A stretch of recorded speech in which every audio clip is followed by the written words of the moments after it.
राहुल गांधी एक कार्यक्रम में थे और कार्यक्रम में राहुल गांधी की भाषा और एक्शन पर सवाल उठ रहे हैं। से इनके दिमाग में घुस गया, अब अजीब चीजें घुस जाती है, बट इनके माइंड में घुस गया कि फॉरेन पॉलिसी इज दिस।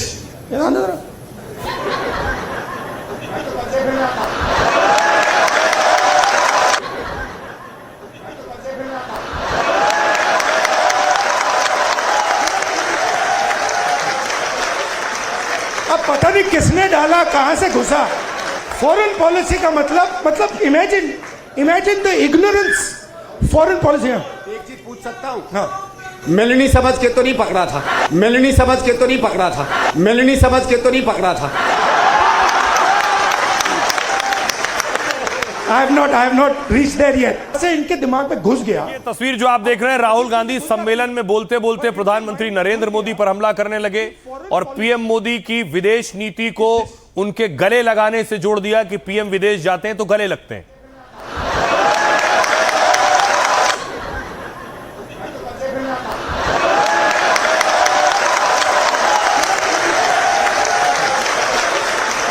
अब पता नहीं किसने डाला, कहां से घुसा। फॉरेन पॉलिसी का मतलब imagine the ignorance. Foreign policy. एक चीज पूछ सकता हूँ? हाँ, मिलनी समझ के तो नहीं पकड़ा था, मिलनी समझ के तो नहीं पकड़ा था, मिलनी समझ के तो नहीं पकड़ा था। जो आदमी मानसिक दिवालियेपन में, राहुल गांधी उसी श्रेणी में आते हैं। उन्हें संसद के बदले आगरा जैसे संस्थान में रहना चाहिए। राहुल गांधी आधा फ्रस्ट्रेशन उनके चेहरे से झलकता है, वो पागल हो चुके हैं। अगर सोनिया जी ने उनका इलाज नहीं कराया तो एक दिन उन्हीं के लिए घातक होगा। राहुल गांधी का कृत्य ये स्पष्ट करता है कि राहुल गांधी के संस्कार क्या है और गांधी वाड्रा परिवार के संस्कार क्या है। ये भी स्पष्ट करता है कि गांधी वाड्रा परिवार और राहुल गांधी हिंदुस्तान के लोकतंत्र से कितना नफरत करते हैं, क्योंकि ऐसे क्लाउन जैसा बिहेवियर सिर्फ एक वैसा ही व्यक्ति कर सकता है जिसका या तो मेंटल सेम्बलेंस नहीं है या जो इतना फ्रस्ट्रेटेड हो चुका है कि अब उसके पास में इस तरीके के क्लाउन जैसी हरकत करने के अलावा और कुछ नहीं है।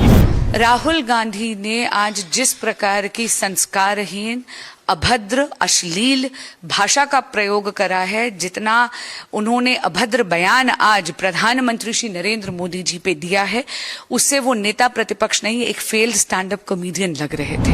वो घमंड बोल रहे हैं ना, उनके आचरण में भी घमंड है, उनके चाल चलन में भी घमंड है, अहंकार भरी भाषा है, मर्यादा रखना नहीं चाहते वो किसी भी पद की, अमर्यादित आचरण करते हैं, झूठ बोलो और भाग जाओ, ये उनकी विशेषता हो गई है। राहुल संसद में सरकार को घेर रहे हैं लेकिन खुद एक मुसीबत में फंसे। आय से अधिक संपत्ति के मामले में हाईकोर्ट से उन्हें राहत नहीं मिली तो राहुल सुप्रीम कोर्ट पहुंच गए और हाईकोर्ट के आदेश को चुनौती दी। लोकसभा में विपक्ष के नेता पर आय से ज्यादा संपत्ति के आरोप लगे थे।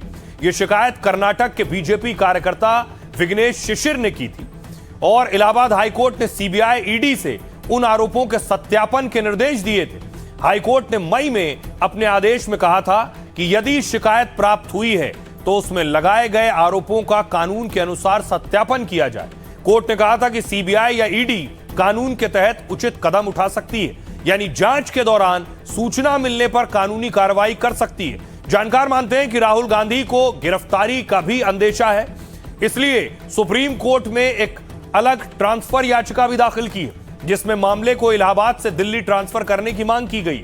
दोनों याचिकाएं 7 अगस्त को दाखिल की गई थी। सुनवाई 17 को होगी। इस बीच हाईकोर्ट ने आगे की सुनवाई के लिए 20 अगस्त की तारीख तय की है। अब राहुल गांधी की आय से जुड़ी बात हो रही है। इस मामले में कहा गया आय से अधिक संपत्ति का मामला। तो आइए, राहुल गांधी ने जो हलफनामा दिया, चुनावी हलफनामा, उस हलफनामे के हिसाब से राहुल गांधी के पास कितनी संपत्ति है, यह है उनकी पूरी संपत्ति का डेटा। संपत्ति 20 करोड़ 39 लाख। उनकी आय देखिए, सालाना आय 2022-23 में 1 करोड़ से ज्यादा थी, 1 करोड़ से ज्यादा 21-22 में, उससे पहले 1 करोड़ 31 लाख थी। 2020-21 1 करोड़ 29 लाख, 2019-20 में 1 करोड़ 21 लाख और 2018-19 में 1 करोड़ 20 लाख। अगर देखें तब से अब तक उनकी कुल आय कम हुई जो उनकी कमाई थी। अब चल संपत्ति देखिए, कैश 55,000, बैंक में जमा 26,25,000, बॉन्ड और शेयर में 8 करोड़ 32 लाख रुपए, एनएसएस पोस्टल सेविंग में 61,52,000, ज्वेलरी में 4,20,000 रुपए और कुल 9 करोड़ 24 लाख रुपए। अचल संपत्ति दिल्ली के सुल्तानपुर और महरौली में खेती वाली 2 जमीनें हैं। अचल संपत्ति में दिल्ली में एक फार्म हाउस बिल्डिंग है और अचल संपत्ति में कुल कीमत 2 करोड़ 10 लाख है इसकी। गुरुग्राम में कमर्शियल बिल्डिंग 9 करोड़ 4 लाख से अधिक की है। कुल अचल संपत्ति 11 करोड़ 15 लाख की है। देनदारी 49,79,000 रुपए की है। ये 2024 का चुनावी हलफनामा है। सुनिए जरा इस पर सियासतदान क्या कह रहे हैं। 20 दिन के लिए पार्लियामेंट हाउस में नहीं घुस पाया चाणक्य और क्या कहते थे Sardar Patel, where has he disappeared? जब तक वो कोलैप्स करके कहें कि भैया ये हमारी बस की नहीं है, माफ करो, छोड़ दो हमें, और बिना नफरत के, बिना हिंसा के, बिना नफरत के हम हमारी देश की संस्कृति, हमारे देश के कल्चर की लड़ाई लड़ रहे हैं। हमारा देश नफरत का नहीं है, मोहब्बत का है, प्यार का है, भाईचारे का है, अहिंसा का है। ये हम प्रूव करके दिखा देंगे सबको। और अब आपको लिए चलता हूं दिल्ली संसद में कैसे 130 करोड़ रुपए बह गए, स्वाहा हो गए मॉनसून सत्र में।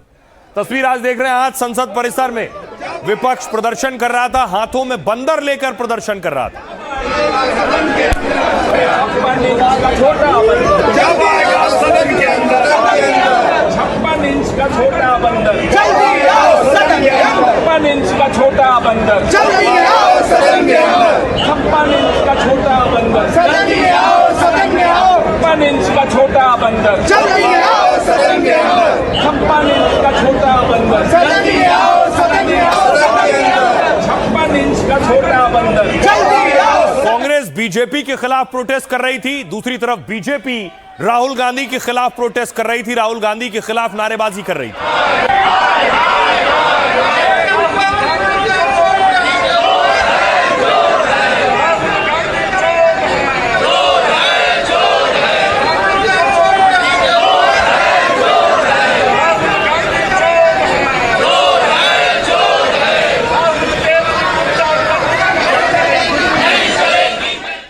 दूसरी तरफ देखिए हुआ क्या कि कैसे परिसर में एनडीए और इंडिया गठबंधन आमने सामने आ गए।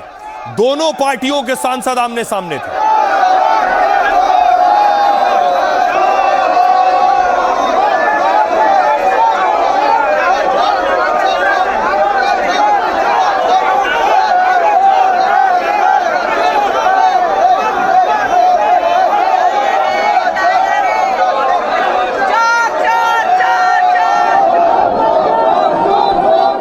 अब एक और तस्वीर पिछले दिनों संसद से आई थी जिसमें चढ़ावा चोरी का ड्रामा किया गया। पप्पू यादव दान पात्र लेकर भागे, उस पर बवाल हुआ।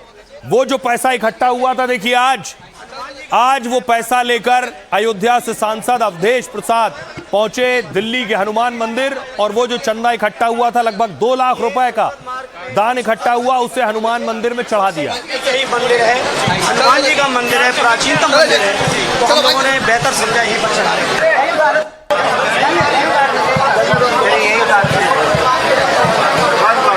सर ये जो चंदा है आप अयोध्या में भी दे सकते हैं। ये संसद मार्ग में, क्योंकि संसद सबसे नजदीक यही मंदिर है, हनुमान जी का मंदिर है।